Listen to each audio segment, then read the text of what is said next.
So next question देखिए, अगला सवाल,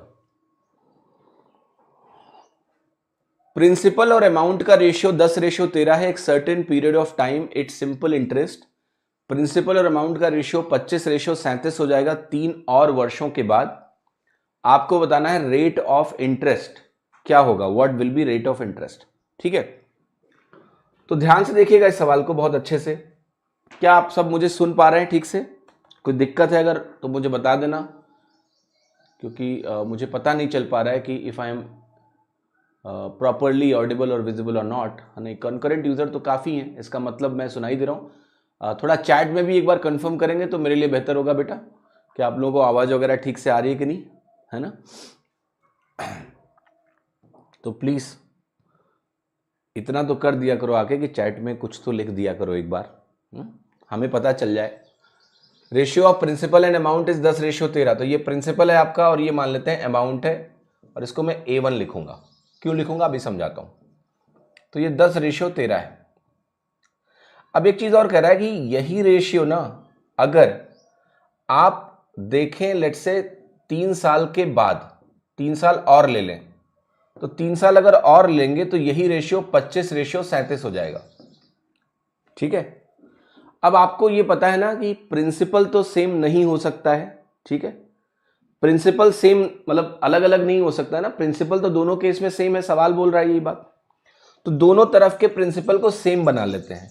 सेम बनाने का बहुत सिंपल तरीका है कि इसको आप 10 से गुणा कर लीजिए, इसको 4 से गुणा कर लीजिए। ये करने से क्या हुआ कि दोनों जो प्रिंसिपल है वो आप सेम जैसे दिखने लगेंगे, क्योंकि तभी आप तुलना कर पाएंगे। अब ये जो 13 × 10 है ये 130 के बराबर हो जाएगा कि नहीं? यस, तो ये 130 लिख लो। ये 37 × 4 है तो 74 का दुना होता है, 74 दुना 148 होता है, तो यहां लिख लो 148।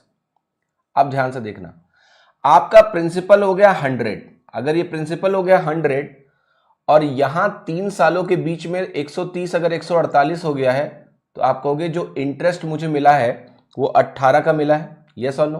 18 यूनिट्स। तो 3 साल का इंटरेस्ट अगर 18 यूनिट्स है तो मुझे बस ये बताओ कि 1 साल का इंटरेस्ट क्या होगा? 18/3 यानी 6 होगा।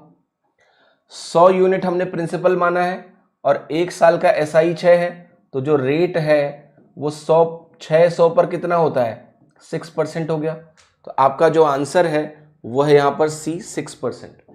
अच्छा, अब एक चीज और देखना बेटा, 25 और 10 को बराबर करने के लिए हम बराबर तो 50 भी कर सकते थे, क्योंकि इनका LCM तो 50 है, पर मैंने यहां 100 क्यों माना पता है आपको?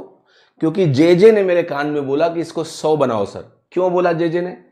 JJ ये कह रहा है कि यार अल्टीमेटली मुझे रेट परसेंटेज निकालना है, तो अगर हम आसानी से प्रिंसिपल को 100 बना लेंगे तो अच्छी बात क्या होगी कि जैसे ही हम 1 साल का SI निकालेंगे, 1 साल का SI निकालेंगे, मान लिया वो आया X, तो रेट हमारा X% सीधे हो जाएगा, क्योंकि हमारा बेस क्या है? 100।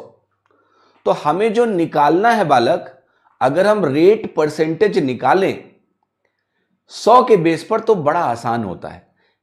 सिली मिस्टेक्स की संभावना कम हो जाती है कि बाद में कुछ गड़बड़ी कर बैठो। तुम आने को 50 मानोगे तो भाई ये जो 50 अगर बनाओगे ना, तुम देखोगे कि ये वैल्यू आधी आएगी, 3 आएगी, तो 3 50 पर 6% ही निकलेगा। लेकिन 100 बनाने का लाभ ये है कि अगर प्रिंसिपल को 100 बना लो, जो कि आसानी से संभव है, तो सीधे 1 साल का SI वही सिंपल इंटरेस्ट बन जाता है। तो इस बात को आप ध्यान रखिएगा कि हाँ, रेट को हमने 100 क्यों बनाया। ठीक है भाई, समझ में आ रहा है? चलो।